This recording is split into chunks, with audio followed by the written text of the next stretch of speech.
Welcome to T-SAT. ఈరోజు మనం మానవుని మరియు ఇతర జీవులలోని ప్రధాన జీవక్రియ అయినటువంటి పోషణ గురించి నేర్చుకుందాం. పోషణ అనగా జీవులకి అవసరమైనటువంటి ఆహార పదార్థాలను మరియు ఇతర పోషకాలను సేకరించడాన్నే పోషణ అని అంటారు. ప్రధానంగా పోషణని మనం 3 రకాలుగా వర్గీకరించవచ్చు. అది ఒకటి స్వయం పోషణ, పరపోషణ, మిశ్రమ పోషణ.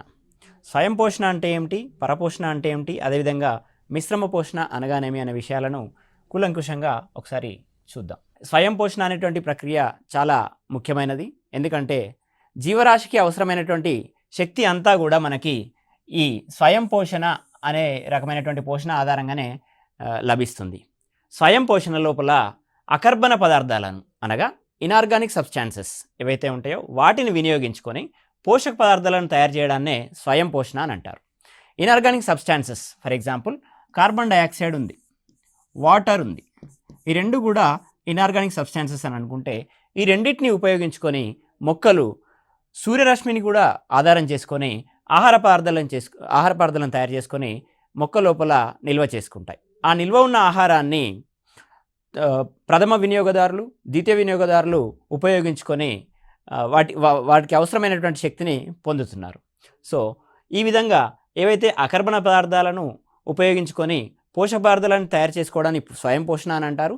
ఈ విధంగా స్వయం పోషణను నిర్వర్తించేటువంటి జీవరాశులనే మనము స్వయం పోషకాలు అని అంటాం. ఈ స్వయం పోషకాలను కూడా మనం 2 రకాలుగా విభజించవచ్చు. ఆ 2 రకాలు ఏంటి అని అంటే, ఇక్కడ నేను ఇంకొక విషయం చెప్పదలుచుకున్నాను. కార్బన్ డైఆక్సైడ్ వాటర్ని ఉపయోగించుకొని సూర్యరశ్మిని ఉపయోగించుకొని మొక్కలు అనేటువంటివి ఆహార పదార్థాలను తయారు చేసుకోవడాన్ని కిరణజన్య సమయోక్రియ అని అంటారు. కిరణజన్య సమయోక్రియ లోపల కార్బన్ డైఆక్సైడ్ అండ్ వాటర్ అనేటువంటివి రియాక్ట్ అయ్యి ఒకదాంతో ఒకటి రియాక్ట్ అయ్యి గ్లూకోజ్ అనేటువంటిది ఏర్పడడం జరుగుతుంది. నెక్స్ట్ ఈ స్వయం పోషణ లోపల మనకి కాంతి స్వయం పోషకాలు, రసాయన స్వయం పోషకాలు అనేటువంటి 2 రకాల జీవులు అనేటువంటివి ఉన్నాయి. కాంతి స్వయం పోషకాలను కనుక చూసినట్లయితే కాంతి శక్తిని రసాయన శక్తిగా మార్చుకొని పోషకాలను తయారు చేసుకుంటాయి. సూర్యరశ్మి అనేటువంటిది కాంతి శక్తి అని అనుకుంటే ఈ సూర్యరశ్మిని ఉపయోగించుకొని మొక్కలు కిరణజన్య సమయోక్రియను జరిపి గ్లూకోజ్ లాంటి పదార్థాలను తయారు చేసుకుంటున్నాయి. అంటే గ్లూకోజ్ని మరలా ఉపయోగించుకొని శక్తిని పొందుతున్నాయి. గ్లూకోజ్ని ఉపయోగించుకొని శక్తిని పొందడాన్ని రసాయన శక్తిగా మనం నిర్వచిస్తాము. ఇక్కడ సూర్యరశ్మిని ఉపయోగించుకుంటున్నాం కాబట్టి కాంతి శక్తిని రసాయన శక్తిగా మార్చుకొని పోషకాలను తయారు చేసుకుంటున్నాయి. ఈ రకమైనటువంటి స్వయం పోషకాలను కాంతి స్వయం పోషకాలు అని అంటారు. సో ఈ కాంతి స్వయం పోషకాలు జీవ ప్రక్రియను నిర్వర్తించేటువంటి జీవుల లోపల ప్రత్యేకమైనటువంటి వర్ణద్రవ్యాలు అనేవి ఉంటుంది. మనకి ఎగ్జాంపుల్ కనుక తీసుకున్నట్లయితే మొక్కల లోపల ఉండేటువంటి క్లోరోఫిల్, మొక్కల్లోని పత్రాల లోపల క్లోరోఫిల్ అనేటువంటి వర్ణద్రవ్యం ఉంటుంది. ఈ క్లోరోఫిల్ అనే వర్ణద్రవ్యం కారణంగానే కిరణజన్య సమయోక్రియ జరిగి గ్లూకోజ్ ఉత్పత్తి జరుగుతుంది.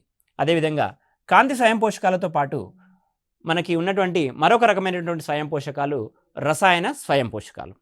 ఈ రసాయన స్వయం పోషకాలు రసాయన పదార్థాలని ఆధారం చేసుకొని ఆ రసాయన పదార్థాలను ఆక్సీకరణ చెందించి శక్తిని పొందడం జరుగుతుంది. రసాయన పదార్థాలు ఫర్ ఎగ్జాంపుల్ ఇక్కడ sulphur, iron, nitrogen, hydrogen sulphide అనేటువంటి రసాయన పదార్థాలను ఆక్సీకరణ చెందించి శక్తిని పొందుతాయి. ఈ విధంగా శక్తిని పొందినట్లయితే దాన్ని రసాయన స్వయం పోషకం అని అంటారు. అదేవిధంగా ఇక్కడ ఎగ్జాంపుల్ చూసినట్లయితే కొన్ని రకాల బ్యాక్టీరియాలు థయోబాసిల్లస్, నైట్రోసోమోనాస్, నైట్రోబ్యాక్టర్.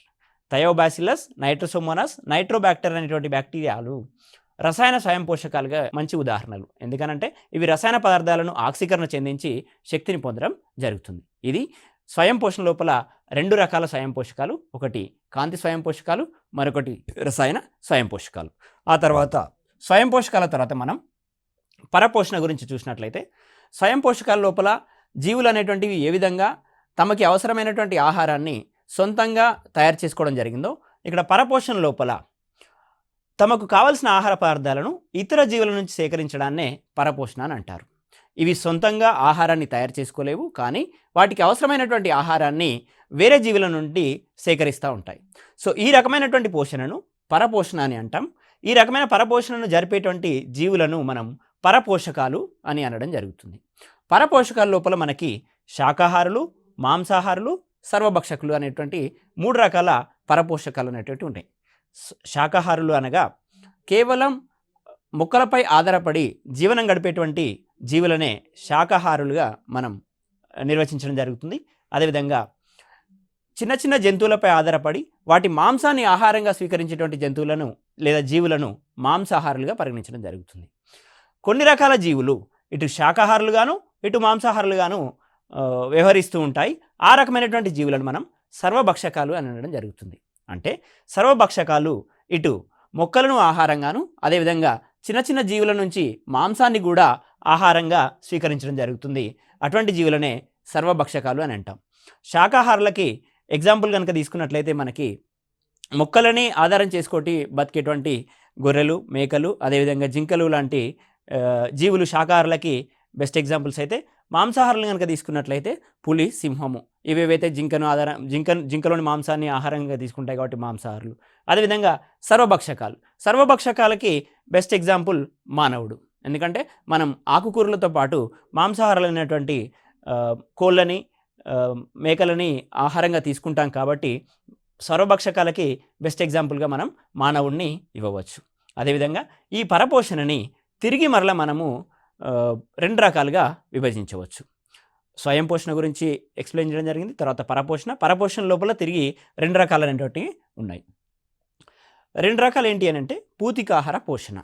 పూతికాహార పోషణ అని అంటే ఎప్పుడైతే జంతు వృక్ష సంబంధిత వ్యర్థాలు ఉంటాయో ఆ వ్యర్థాలపై ఎంజైమ్లను స్రవించి ఆ వ్యర్థాలను కుళ్ళింపజేసి ఆ సంక్లిష్ట ఆహారాన్ని సరళ పదార్థాలుగా మార్చి సేకరించినట్లయితే అటువంటి జీవులను పూతికాహార జీవులు అని అంటారు. ఆ రకమైనటువంటి పోషణని పూతికాహార పోషణ అని చెప్పడం జరుగుతుంది. ఈ పూతికాహార పోషణ వల్ల మనకి అనేక లాభాలు అనేటువంటివి ఉన్నాయి.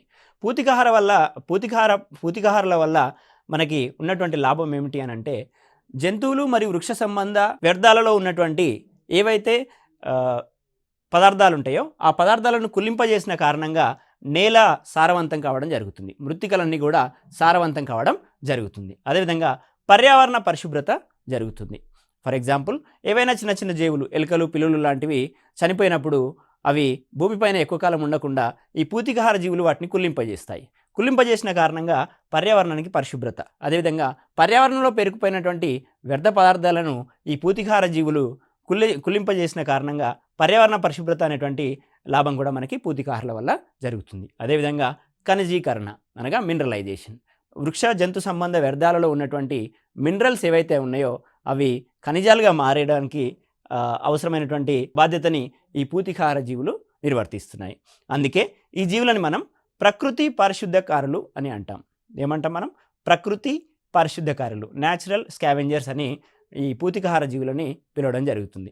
ఈ పూతికాహార జీవులతో పాటు మనకున్నటువంటి ఇంకొక రకమైనటువంటి పోషణ రకం జాంతవ భక్షణ.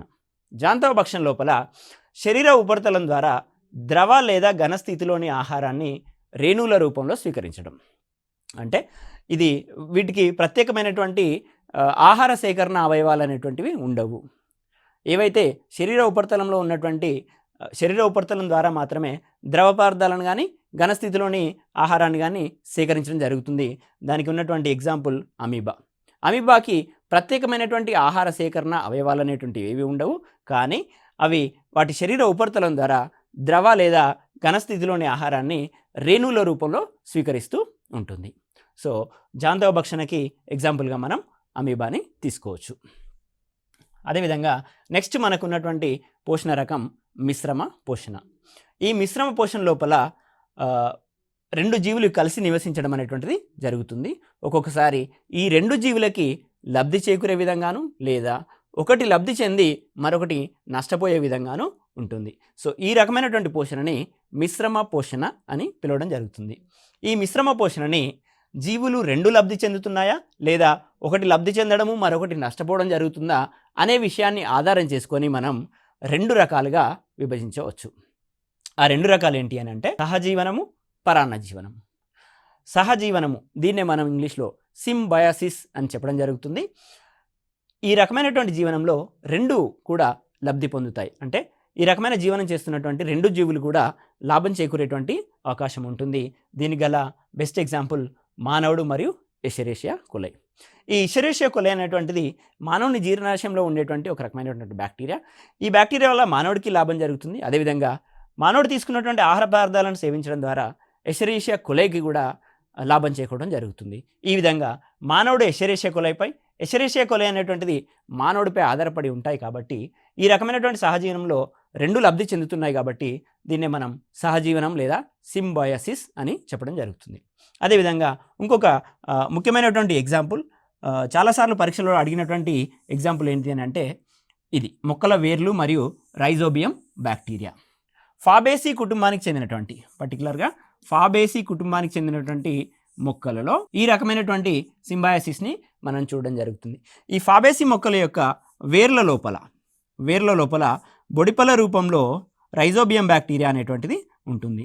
ఈ విధంగా ఉన్నటువంటి రైజోబియం బ్యాక్టీరియా మొక్కల నుంచి పోషకాలను సేకరిస్తుంది. ఆ విధంగా బ్యాక్టీరియాకి లాభం చేకూరుతుంది. మరి ఈ బ్యాక్టీరియా వల్ల మొక్కలకి ఏ రకమైనటువంటి ఉపయోగం ఉంది అని అంటే, ఈ బ్యాక్టీరియా ఏదైతే ఉందో ఈ బ్యాక్టీరియా అనేటువంటిది నత్రజని స్థాపన లోపల ఉపయోగపడుతుంది. నత్రజని స్థాపన చేసి ఈ మొక్కకు కావాల్సినటువంటి నత్రజని సంబంధిత పోషకాలని అందించడం జరుగుతుంది.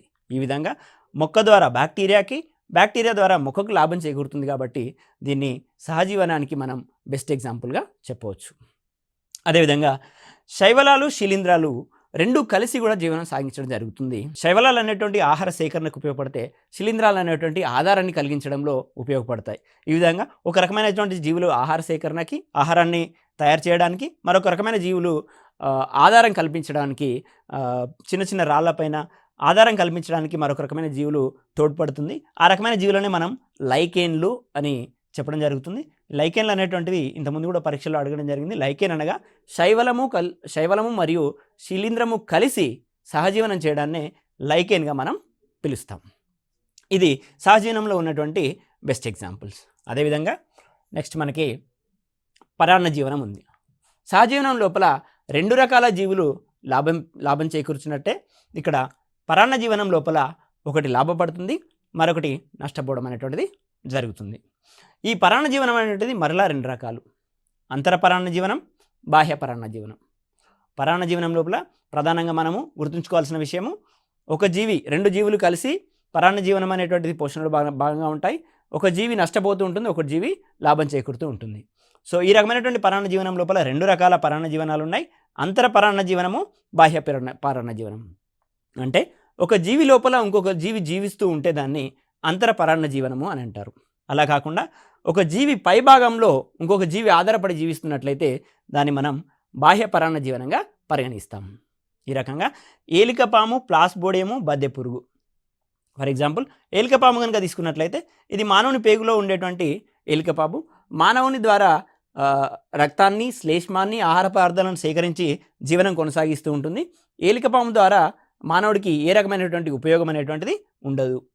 మరియు మానవుడి పేగు లోపల ఉంటుంది, మానవుడి యొక్క దేహం లోపల ఉంటుంది కాబట్టి దీన్ని అంతర పరాన్న జీవనము అని అంటారు. అదేవిధంగా బాహ్య పరాన్న జీవనాన్ని కనుక తీసుకుంటుంటే ఒక జీవి యొక్క ఉపరితలం పైన మరొక జీవి ఆధారపడి జీవనం కొనసాగిస్తూ ఉంటుంది. దీన్నే మనము బాహ్య పరాన్న జీవనము అని అంటారు. ఇది నల్లి మన ద్వారా రక్తాన్ని సేకరించడానికి కావచ్చు, పేళ్ళు అదేవిధంగా జలగ రక్తాన్ని స్వీకరించడానికి ఉపరితలం పైన ఉంటూ వాటికి కావాల్సినటువంటి ఆహారాన్ని స్వీకరిస్తూ ఉంటాయి. అప్పుడు ఇంకొక జీవికి అంటే మానవుడికి నష్టం జరిగేటువంటి అవకాశం ఉంటుంది కాబట్టి దీన్నే మనం పరాన్న జీవనము అని అంటాం. ఈ రకంగా మిశ్రమ పోషణ లోపల సహజీవనము, పరాన్న జీవనం అనేటువంటి రెండు రకాలు ఉన్నాయి. పరాన్న జీవనం లోపల అంతర పరాన్న జీవనం మరియు బాహ్య పరాన్న జీవనం అనేటువంటి రెండు రకాలు అనేటువంటి ఉన్నాయి. నెక్స్ట్, ఆహారాన్ని సేకరించే విధానాన్ని బట్టి జీవులను ఏకభక్షక జీవులుగా మరియు బహుళభక్షక జీవులుగా విభజించవచ్చు. అంటే ఆహారాన్ని సేకరించే విధానం అని అంటే ఒకే రకమైనటువంటి ఆహారాన్ని తిన్నట్లయితే వాటిని ఏకభక్షక జీవులుగా, వివిధ రకాల ఆహారాలను తిన్నట్లయితే వాటిని బహుళభక్షక జీవులుగా మనము పరిగణిస్తాము. ఫర్ ఎగ్జాంపుల్ దోమని కనుక తీసుకున్నట్లయితే ఏకభక్షక జీవుల లోపల గొంగళి పురుగు ఒకే రకమైనటువంటి ఆకులను తింటూ జీవిస్తూ ఉంటుంది కాబట్టి ఏకభక్షక జీవులు. బహుళభక్షక జీవులు కనుక తీసుకున్నట్లయితే దోమ మానవుని ద్వారా రక్తాన్ని సేకరిస్తుంది, అదేవిధంగా చెట్ల నుంచి రసాన్ని కూడా సేకరించి దోమ జీవనాన్ని గడుపుతూ ఉంటుంది కాబట్టి దీన్ని బహుళభక్షక జీవులుగా మనము దోమని వర్గీకరించడం జరుగుతుంది. ఆహారాన్ని సేకరించే విధానాన్ని బట్టి రెండు రకాలు: ఏకభక్షక జీవులు, బహుళభక్షక జీవులు. Very simple. అదేవిధంగా వివిధ రకాల జీవుల లోపల ఆహార సేకరణ అవయవాలు. పోషణ లోపల ప్రధానమైనటువంటి అంశం ఏంటి అని అంటే ఆహారాన్ని అవి సేకరించాలి. సేకరించిన తర్వాత జీర్ణం చేసుకొని ఆ పోషకాలని వాటి లోపల అబ్జర్వ్ చేసుకోవాల్సినటువంటి అవసరం ఉంటుంది. అంటే ఆహార సేకరణ అవయవాలు అనేటువంటి ప్రధాన పాత్రను పోషిస్తున్నాయి. వివిధ రకాల జీవుల లోపల ఆహార సేకరణ అవయవాలు ఏ విధంగా ఉన్నాయన్న విషయాన్ని చూసినట్లయితే అమీబా లోపల మిథ్యాపాదాలు అని అనేటువంటి ఉంటాయి.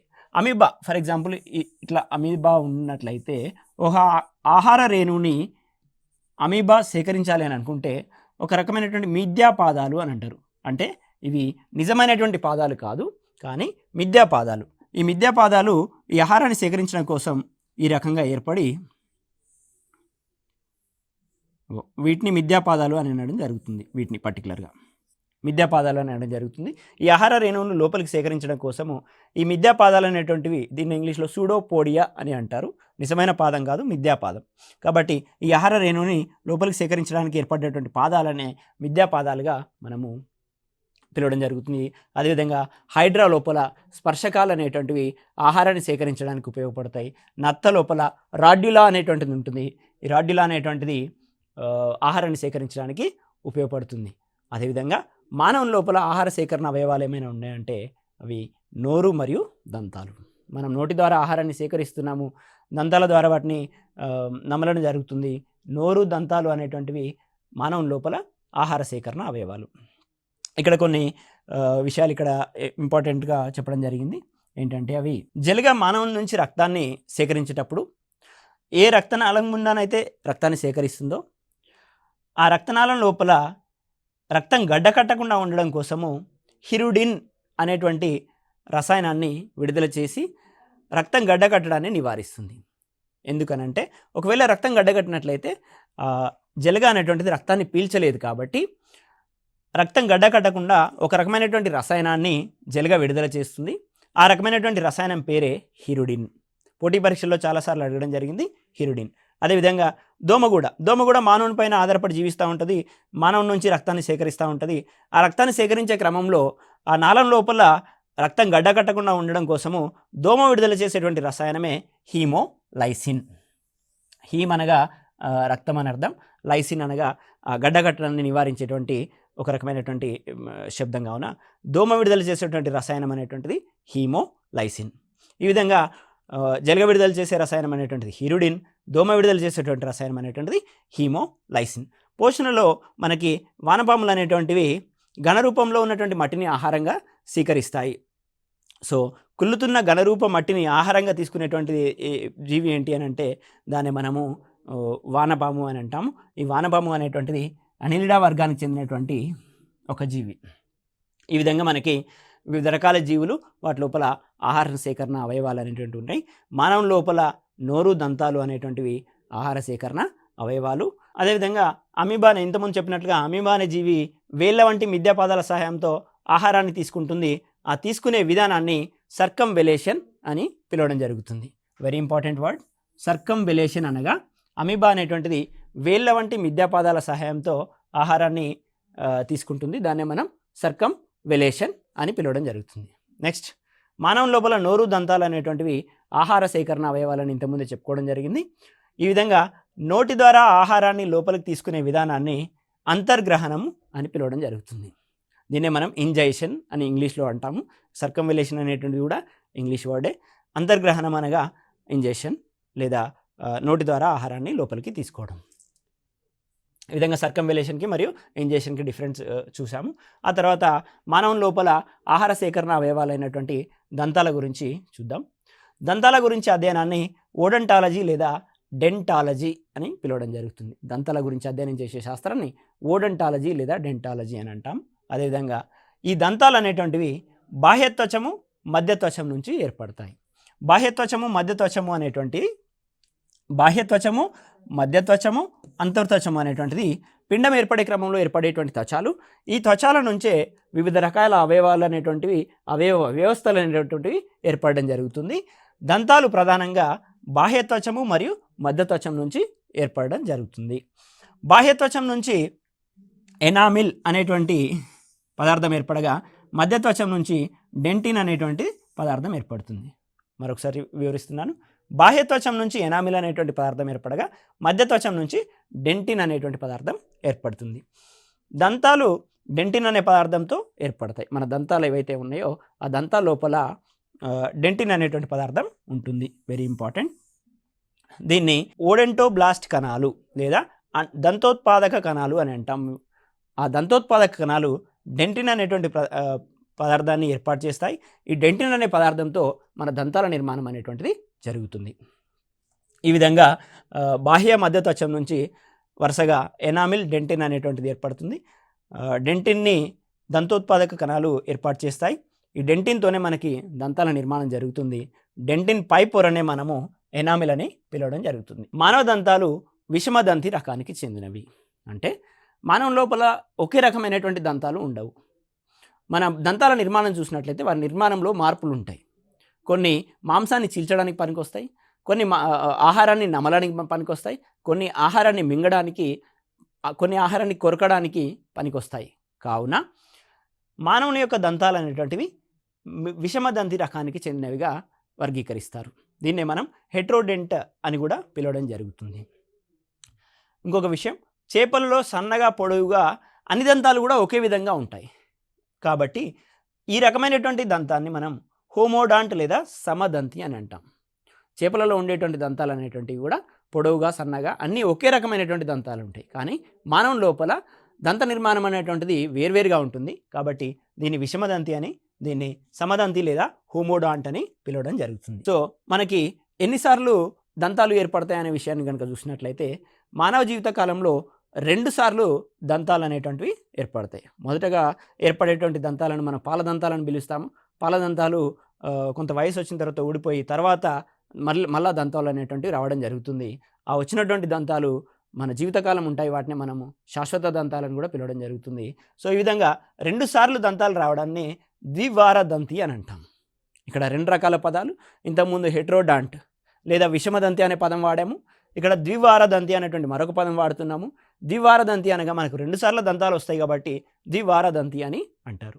చేపల విషయాలు కనుక చూసినట్లయితే దంతాలు అనేక సార్లు ఏర్పడతాయి. ఈ విధంగా అనేక సార్లు దంతాలు ఏర్పడడాన్ని మనం బహువారదంతి అని పిలవడం జరుగుతుంది.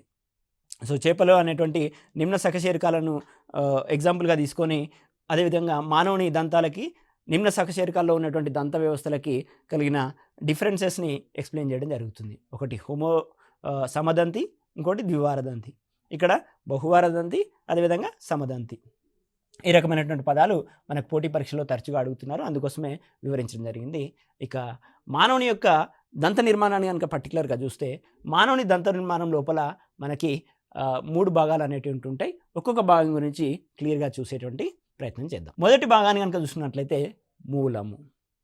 ఇది దవడ ఎముక యొక్క గుంటలో ఉంటాయి. మనకున్నటువంటి దంతాలన్నీ కూడా దవడ ఎముక పైన అమరి ఉంటాయి.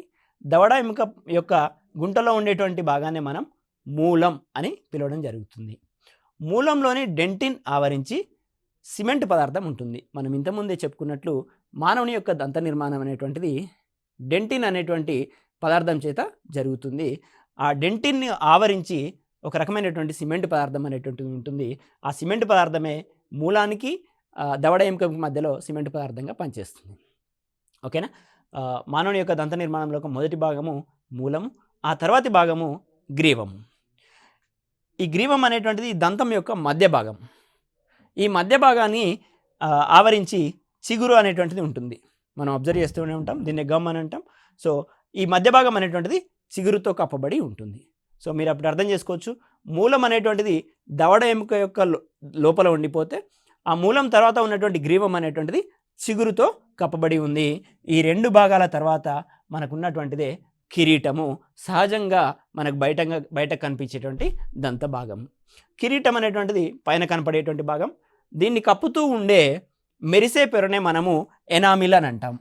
ఇంతకుముందే నేర్చుకున్నాము, బాహ్య త్వచం నుంచి ఏర్పడినటువంటి దంత పదార్థాన్ని మనము ఎనామిల్ అని పేర్కొనడం జరిగింది. ఎనామిల్ మానవ శరీరంలో అత్యంత గట్టి పదార్థం. దంతం మధ్య భాగంలో రక్తనాళాలు, నాడులతో ఏర్పడిన మృదు పదార్థము లేదా పల్పు కుహరం అనేటువంటిది ఉంటుంది. ఎప్పుడైతే ఈ ఎనామిల్ పొర నశించడం జరుగుతుందో ఈ మృదు పదార్థానికి చలని లేదా వేడి పదార్థాలు తగిలి మనకి ఒక రకమైనటువంటి స్పర్శ తెలుస్తూ ఉంటుంది, ఒక రకమైనటువంటి నొప్పిలాగా అనిపిస్తూ ఉంటుంది. ఈ విధంగా దంత నిర్మాణం అనేటువంటిది 3 భాగాలతో. సో మానవుల్లో దంతాలు 2 రకాలు. పాలదంతాలు, శాశ్వత దంతాలు. చిన్న వయసులో వచ్చేటువంటి వాటిని మనం పాలదంతాలు అని అంటాం. ఇవి చిన్న పిల్లల్లో ఉంటాయి. 8 నుండి 9 సంవత్సరాల వయసులో సహజంగా ఊడిపోవడం జరుగుతుంది. వీటి సంఖ్య అనేటువంటిది 20గా ఉంటుంది. వీటిలో అగ్రచర్వనకాలు 8, జ్ఞానదంతాలు 4, అనగా మొత్తంగా 12 దంతాలు లోపించి ఉంటాయి.